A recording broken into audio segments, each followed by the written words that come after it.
August 1929. A bitter dispute over access to the Western Wall in Jerusalem ignites a wave of violent riots across British Mandate Palestine, shaking the region to its very core. What begins as a localized religious argument rapidly transforms into widespread civil unrest.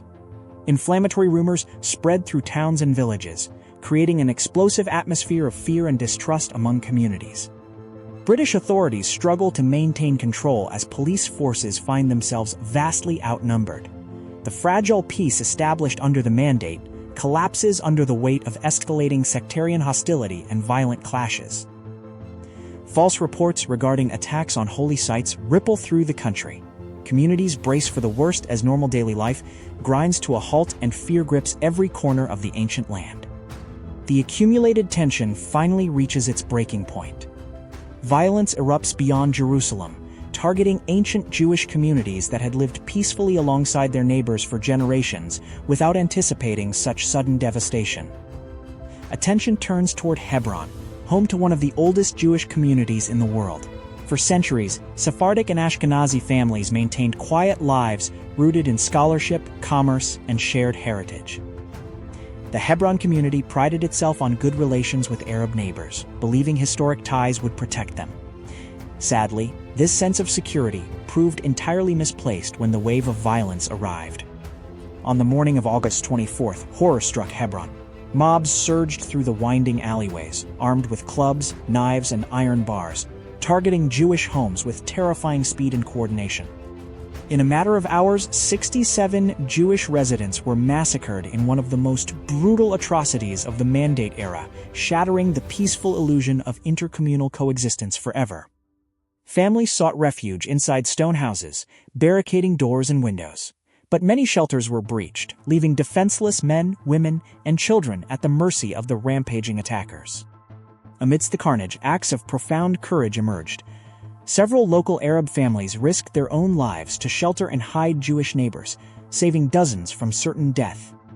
The lone British police officer stationed in Hebron attempted to restore order, firing into the air, but his small force was entirely overwhelmed by the sheer scale of the violence. By the time calm was restored, centuries of Jewish life in Hebron had come to a violent end. The survivors were evacuated, leaving behind homes reduced to smoking rubble.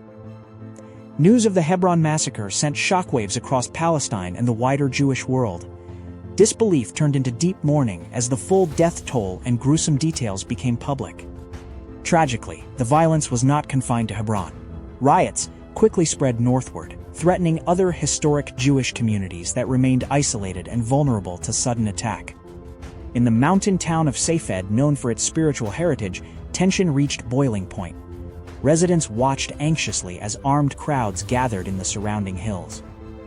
On August 29th, disaster struck Safed. Arsonists set fire to the Jewish quarter, and armed attackers swept through the narrow alleys, targeting homes and businesses with ruthless efficiency. Families were slaughtered inside their homes, and historic synagogues were torched. The ancient Kabbalistic center of Safed suffered immense loss of life and property in a matter of hours. Unlike urban centers with stronger colonial garrisons, outlying settlements and ancient quarters found themselves completely cut off. Help was hours away, and local defenders had to improvise. Amidst the tragedy, urgent questions were raised regarding the Haganah, the underground Jewish defense organization. In many towns, the Haganah was either absent or unprepared to intervene effectively. Critics placed heavy blame on the leadership for failing to protect vulnerable outlying communities. The promise of self-defense appeared hollow when families in Hebron and Safed were left defenseless. At the time, the Haganah was a small, loosely structured militia with limited arms and restricted mobility. Operating underground under British rule severely hampered its ability to deploy rapidly. Traditional Watchmen strategies relied heavily on deterrence and local presence rather than proactive mobile defense. The August riots brutally exposed the fatal flaws of this passive approach. The realization that reliance on British protection and local goodwill was insufficient led to a profound psychological and strategic shift across the entire Jewish settlement movement. Leaders convened secret meetings to evaluate the catastrophe. It became overwhelmingly clear that reactive defense was no longer enough to secure the survival of Jewish communities in Palestine. Demands for a centralized, professional military force grew louder. Community leaders insisted that the Haganah must transform from a decentralized militia into a disciplined, well-armed national defense network. A renewed, clandestine effort began to smuggle weapons into the country. Financing was raised from international supporters to purchase modern firearms and establish hidden manufacturing workshops. Young volunteers were recruited for intensive tactical training. Discipline, firearms proficiency, and intelligence gathering became core priorities for the newly reformed defenses organization. Recognizing the danger of surprise attacks, the Haganah expanded its intelligence gathering apparatus. Informants and scouts were deployed across towns and villages to monitor potential threats. The defensive doctrine shifted from passive endurance to active deterrence. Communities were instructed to build fortifications, stockpile supplies, and maintain organized local defense squads. In the aftermath of the violence, the British government established the Shaw Commission to investigate the root causes of the riots and assess the performance of the administration. Survivors from Hebron and Safed testified before the commission, recounting harrowing stories of brutality, abandonment, and the failure of British forces to provide timely protection. The Commission's report ultimately blamed Jewish immigration and land acquisition for fueling Arab resentment, sparking fierce debate and deep dissatisfaction among Zionist leadership. The political fallout strained relations between the Jewish community and British mandatory authorities even further, highlighting the precarious nature of the National Home Project. In addition to physical violence, economic boycotts and labor restrictions were enforced across various sectors, increasing financial pressure on Jewish farmers, merchants, and workers. In response to boycotts, the Yishuv accelerated efforts toward economic self-sufficiency, emphasizing the purchase of local produce, Jewish labor, and domestic manufacturing. Over 130 Jews were killed during the August riots, and hundreds more were wounded. The psychological scars ran even deeper than the physical destruction. Despite the immense grief, the community refused to abandon its Zionist vision. Rebuilding efforts began immediately, driven by an unyielding determination to establish secure roots in the land. The 1929 riots marked a permanent watershed moment in the history of the British Mandate, forever altering Jewish-Arab relations and shaping the future of military defense in the region. Freed from its old limitations, the Haganah evolved into a sophisticated underground army capable of defending settlements large and small across the entire Mandate territory. New outposts were established strategically in isolated regions to ensure no community remained beyond the reach of organized protection and rapid reinforcement networks. The painful lessons learned in Hebron and Safed were never forgotten. They became foundational tenets for future security doctrines, emphasizing self-reliance, vigilance, and absolute preparedness. A hardened new generation of native-born defenders emerged from the crisis, determined to ensure that communities would never again be caught unprepared or unprotected. The events of August 1929 remain etched in collective memory as a tragic turning point that reshaped the destiny of the Jewish national home in Palestine forever.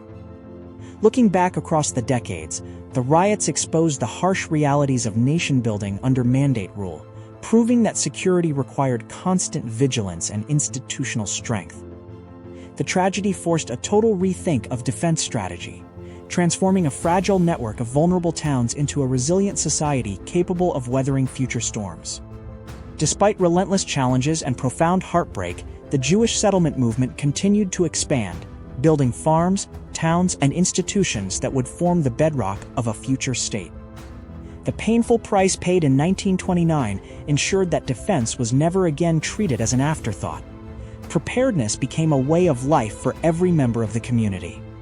Historians view the August riots as the crucible in which modern Jewish military defense was forged, turning scattered local militias into an effective national underground army. The ghosts of Hebron and Safed served as a solemn reminder of what was at stake, instilling a deep sense of responsibility in every generation that followed. Through unity, discipline, and unwavering determination, the community transformed tragedy into strength, laying the groundwork for ultimate survival and independence. As we conclude our examination of the 1929 riots, we recognize this dark chapter not only as a time of immense sorrow, but as the birth of modern Jewish self-defense. The events in Hebron and Safed changed everything, ensuring that the Jewish community would never again rely solely on the goodwill of others for its protection. We honor the memory of those who lost their lives during that fateful August, remembering their sacrifice as the catalyst that awakened a nation to its own defense. Join us in our next episode as we explore the turbulent decade of the 1930s, tracing the growth of the Haganah and the approaching storm of World War II. Understanding history helps us comprehend the complexities of the present. Keep exploring the pivotal moments that shaped the modern Middle East through our comprehensive documentary series. Every documentary brings hidden archives, forgotten testimonies, and crucial context to light, offering viewers a deeper appreciation of the struggles that forged nations. Thank you for joining us on this historical journey through the events of August 1929. Your curiosity and engagement make these stories matter across generations. If this video provided new insights into history, consider sharing it with fellow history enthusiasts, students, and anyone passionate about uncovering the truth of the past. Subscribe to our channel and turn on notifications so you never miss an upcoming episode as we continue uncovering the dramatic history that shaped our modern world. Leave your thoughts, questions, and historical inquiries in the comments below. We read every single message and look forward to discussing this profound history with you.